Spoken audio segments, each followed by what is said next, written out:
देखिए, आज तक एनआईए ये कुछ भी सबूत देश के सामने नहीं रख पाई कि पीएफआई कहाँ और किस जगह देशद्रोही में मुलव्वस है। ये तो मुसलमान की बदकिस्मती कहिए कि आज भी हज़ारों बच्चे दहशतगर्दी के नाम पर जेलों में बंद हैं और वो बच्चे 15 साल, 20 साल, 30 साल, एक लड़का 32 साल के अंदर कोर्ट से बाइज्जत बरी हुआ।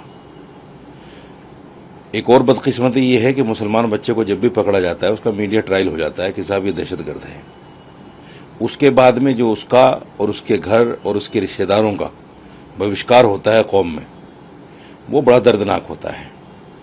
फिर 15 साल, 20 साल जो वो जेल में अपनी ज़िंदगी गुजारता है, उसके बाद जब वो बाइज्जत बरी होकर आता है, तो मेरा तो कहना, मैं हमेशा से ये मांग करता आया हूँ कि सरकार को उसको कंपनसेशन देना चाहिए, क्योंकि जिसने अपनी जवानी की उम्र जेल में गुजार दी और फिर वो बाइज्जत बरी हो गया, उसको कंपनसेशन मिलना चाहिए।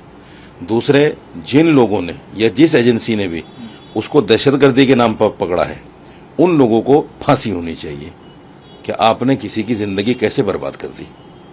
ये मेरे दो सरकार से मांग है।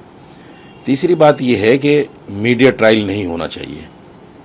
जब तक आप किसी को कोर्ट में मुजरिम साबित ना कर दो, उस वक्त तक ये कह देना कि साहब ये दहशतगर्द है। जैसे कई लोग कह देते हैं मुंह फोड़ करके मदरसे दहशतगर्दी का अड्डा है, मदरसों में दहशतगर्दी सिखाई जाती है। ऐसे लोगों पर भी कार्रवाई होनी चाहिए। पीएफआई अगर उनका कोई सुराग मिलता है, कोई सबूत मिलता है, तो बेशक एनआईए उन पर कार्रवाई करे। लेकिन मेरा मानना यह है कि देश भर में जो इस तरह के हादसात होते हैं मुसलमानों के साथ में, उनमें 90% गलत होते हैं, 10% बल्कि 5% कुछ सही भी होते हैं, 95% गलत होते हैं। मुसलमान को बदनाम करने के लिए ये सब होता है। सर, आपकी नज़र में पीएफआई किस तरह की संस्था? देखिए, मैंने जो उसको पढ़ा है, मैं उसका, हालांकि ना तो कोई उसका मेंबर हूँ, ना मेरा उससे कोई दिली लगाव है, लेकिन मैंने जो उसको पढ़ा है और केरल में जो मैंने उसकी एक्टिविटी देखी है, उसने मुसलमानों के लिए कॉलेजेस बनाए, स्कूल्स बनाए, वहाँ बेवाओं को पेंशन का मामला है, बच्चों को स्कॉलरशिप का मामला है, वहाँ उनका मुसलमानों में बहुत काम है। लेकिन खुफिया जानकारी, जाहिर बात है, हमारी देश की एजेंसीज के पास हो सकती हैं कि उनका कहाँ से किस तरह से लिंक है।